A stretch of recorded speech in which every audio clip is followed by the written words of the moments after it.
What is up, my friends? Welcome to a new video. Today we are going to talk about the EU passing Article 11 and 13 and what that really means for the internet, not just in Europe, but for the entire world. We're going to talk about some recent Russian news around data and privacy as well, and how you can kind of protect yourself and what you can do about this and everything that this means from my perspective. All right, let's dive into what we got here. So these couple Gizmodo articles are actually old. They're from 2018, but they explain it pretty well. Essentially, here's what's going on is they want to vote to clean up and censor the internet. This would end memes. This would end news, Wikipedia type sites, all Creative Commons type sites. YouTube is affected by this, by what they're proposing. And the issue with both articles is that they are extremely vague, and they do this on purpose. And you see them doing this with hate speech. You see them doing this with refining a lot of these rules so that today, if they wanted to include this, it can. Tomorrow, if they wanted to include something different, it can.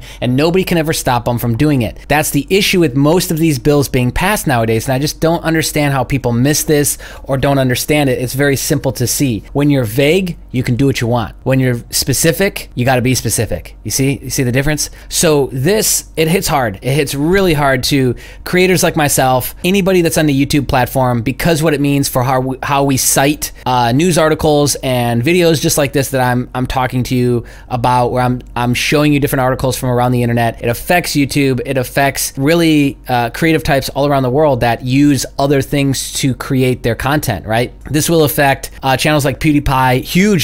I really don't know to what degree it would actually affect him, which he is the largest or second largest, depending on if T-Series passed him, YouTube channel with over 80 million subscribers on his channel. So this is going to hugely affect channels like that. A lot of channels like even mine that, again, just talks and shows you citations. Why is this happening? This is happening and being lobbied, mark my words, directly by the music industry, directly by these companies and organizations that claim that they're losing billions of dollars, but they're not. It's a worn out argument. And the reason why I can tell you that they're not is because, like, speaking from the other side, speaking from a creator standpoint, just about every fucking song out there now gets you a copy strike. And when you get a copy strike, it means they steal all your revenue. They can do this for videos all the way from the past, from like years ago. And you can tell from my tonality that this really gets me fired up, because they can essentially steal revenue from creators. And the evidence that they are required to provide for a copy strike is very faint at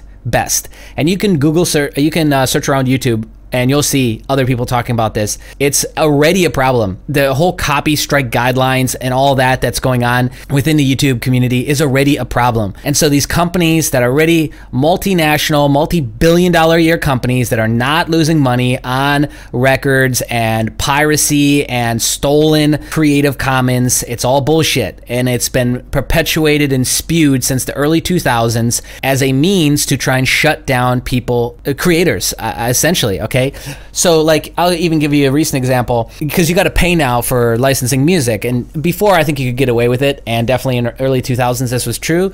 But now, and I have no problem paying for it, but I'm paying for it and I'm still getting copy striked. So I don't really understand how that's still possible. But it's just really frustrating, because that's one of the ways that our channel, for example, gets and generates revenue, right? And it's some people's sole means of revenue, and they're getting copy striked right and left. This really just pushes that further along than it was before. Okay, so there's the rant piece and speaking from the side of experience. Now let's dive into this. Okay, first off, literally the creators of the internet have begged and pleaded with the EU to not do this, and they didn't listen. They're not listening and don't want to make any changes based on what they're suggesting, which is what this piece is written on. The founding fathers of internet plead with EU to squash its bad copyright bill. They are not listening. Okay, so we have Vint Cerf, Tim Berners, and many others have spoken about this since 2018. They're not listening. Okay, so here's what we're looking at. Article 13. This section of the directive will completely reconfigure websites' responsibilities when it comes to enforcing copyrights. Until now,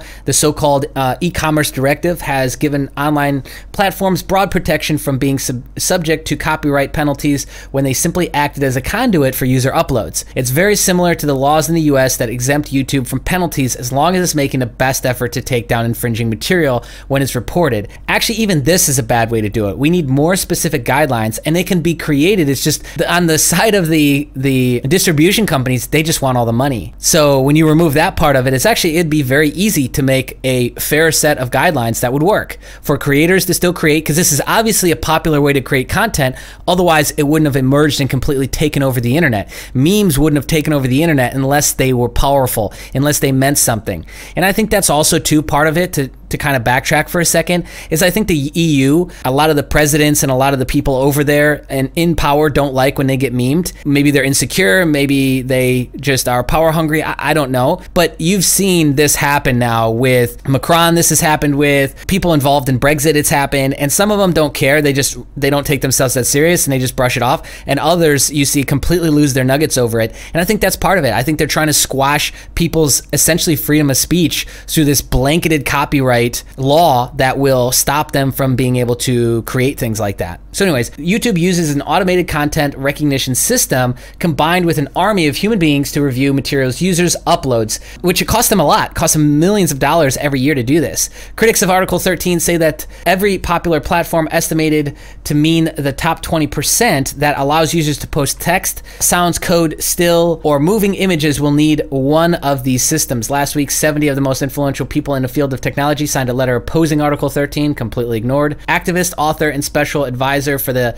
Electronic Freedom Foundation, Cory Doctorow, has written extensively about the potential implications of Article 13 since it's become a crisis in the last few months. He told Gizmodo over the phone that as it's written, the legislation will cost hundreds of millions of dollars in penalties for platforms that can't handle monitoring. And he's confident that companies like Google and Facebook will be the only ones that can survive. Okay, so let's look at this piece now, because Susan, the CEO of YouTube, has chimed in on this. Learn more about European copyright rules and how Article 13 could put the creative economy of creators and artists around the world at risk. This is back in September of 2018. But basically, a particular point of contention is Article 13, which, where it comes to fruition, would make platforms like YouTube liable for copyrighted material. As such, platforms would require agreements with content producers or whoever owns the rights to the music, film, or television being shared. Now, the other odd piece of this is the linking piece. Another troubling section is Article 11, known as the link tax, which would require publishers and aggregate sites to pay a tax to sites to whom they link. This would mean Google would need to pay to list news stories and other websites on its search engine. Essentially, they'd have to pay to list everything that they list, which would be insane. I don't even know what that would come down to. I've assumed these would be like very small amounts per link listing, but does that also come into play with a creator like myself who's showing the link on a screen? Would I then have to also pay a tax? And then how's that equated? Would that just come out of my revenue? Because I think if it was a fair price, that wouldn't really matter, but aren't we once again benefiting the people and paying the people who maybe shouldn't get it or maybe don't deserve it at the end of the day? So creators like myself are once again stripped away from more revenue, more money, when we're just trying to piece together storylines and bring breadcrumbs and documentation to things that are going on to the rest of the world. Already so many of these sites too are making money, like Bloomberg, New York Times, etc. They want you to pay and have a subscription to actually view the articles, which I think is absolutely disgusting, because most of those news sites have proven to be insanely biased politically, which I think just completely skews their trustability. But they're already charging for a lot of this stuff. If an article goes viral, like, let's just break this down for a second. If I show an article like this one here on Alfar, if I show this and I am the sole reason or one of the reasons why this goes viral, when this goes viral,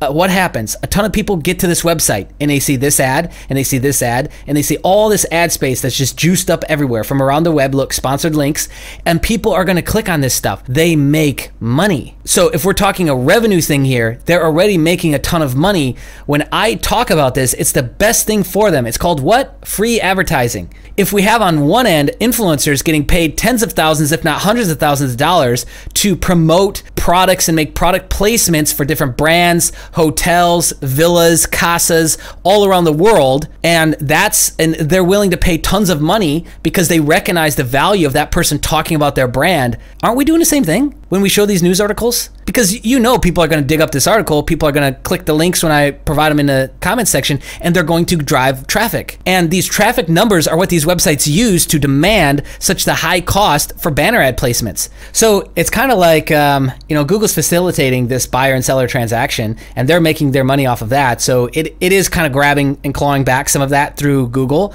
If Google had to pay to list all these links, and then that brings up another valid question, which would then Google inflate the cost per click for advertisers because they now have to pay to link to everything? It's confusing, but understand that just because this got passed now, it is still, so here's the final vote, by the way, 438 voting in favor, 226 voting against, 39 abstaining, meaning they don't want to vote. It's going to take time for this to roll out. It's going to take time for the minutia to kind of work itself out, but it's not looking good. It's really not looking good at all for what's going on with this. And I'm really, really disappointed because we've seen stuff like this pass before, and we all know what it means, even though we're going to try and stay positive about it and kind of try to pump rainbows up our asses to pretend like it's not going on like this. It is, okay? So there you have it, folks. That is one chink in the armor for today. The second one, not so bad, and definitely more positive, I think, than not, because what it's showing is VPN providers standing up to governments trying to ask for censorship. So along the same line of censorship, here we go. Next story. Russia demands access to VPN providers' servers. Virtual private network VPN is essentially a changed IP address. When you go around the internet, on your internet provider, it has a number. It's associated with a number. That number basically is a dead giveaway of who you are and your identity. If you don't like that, then you use a VPN, which I've got a plug and a huge discount for NordVPN. I'll talk about that in just a second. Anyways, this is very fresh news, as you can see. The Russian censorship agency, whatever that is, has ordered 10 VPN service providers to link their servers in Russia to its network in order to stop users from reaching banned sites. I haven't looked up what the list of banned sites are. I don't really care, actually. So the 10 sites are Express, Hide My Ass, Ola, IPVanish, Kaspersky, Secure Connection, NordVPN, OpenVPN, VPN Unlimited, and Viper VPN. So I use Nord. I have for a really long time, and I'm happy with them, right? I used to use CyberGhost, and I didn't really think that their IP blocks were all that good. NordVPN, I like a lot. I've got an exclusive link for you guys for 75% off as well, by the way. Just a sec on that. But they were one of the ones that were requested to do so, and here's what they especially have decided to do. NordVPN says it's shutting down all its Russian servers and that they will be shredded as of April 1st. The company says in a blog that some of its customers who connected to its Russian servers without use of its application will have to reconfigure their devices to ensure their security. Those customers using the app won't have to do anything differently because the option to connect to Russia has been removed. So it's already been removed in the application itself. I actually want to show you the application. Let me just open it really quick, which I don't have it on right now because there's been internet issues. So I'm just trying to, you know, not have lag in this video. Okay, so that's opening up.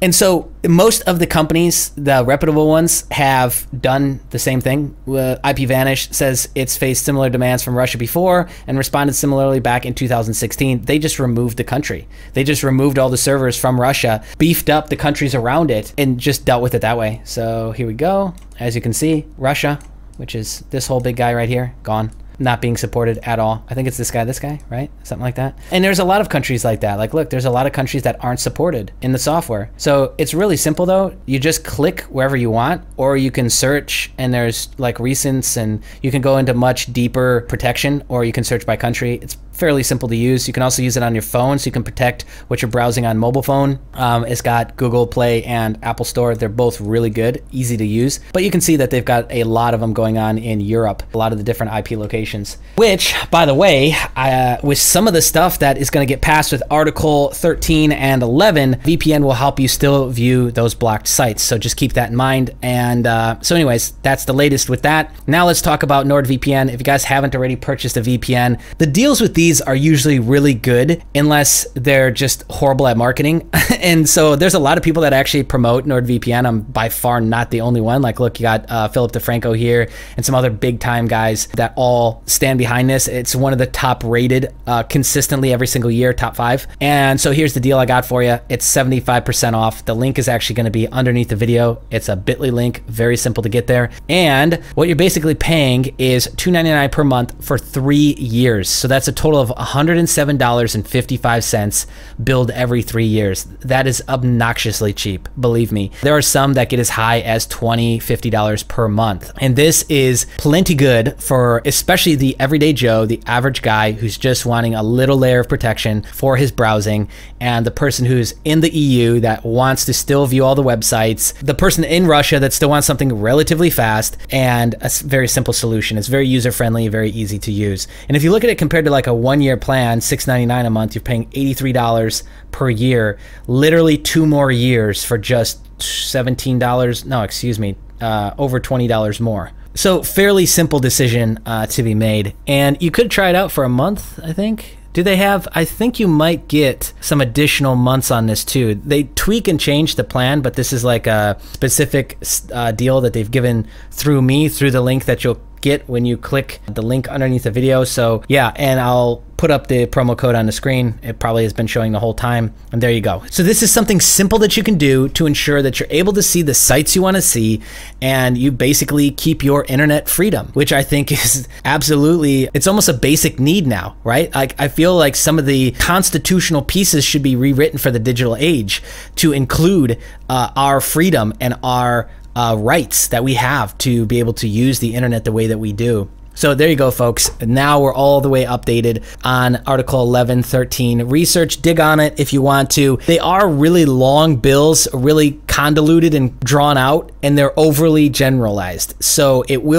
might be a little tough to follow along, but if you want to dig deep, go for it. If not, you got the surface level of what's going on, and you know one way to protect yourself and still see the sites that you want to see. Get a VPN. All right, that's it, my friends. Thank you so much for tuning in. If you want to support this video, just click a thumbs up. If you need a VPN, get a VPN through the link below. And if this is your first time to the channel, checking us out, found us through a playlist, found us through suggested video, this is what we do here on a regular basis. If you like this sort of thing, subscribe, hit the bell notification so you get all of our alerts. If you got something to say, comment below, and that's it. See you guys in the next video. Bye.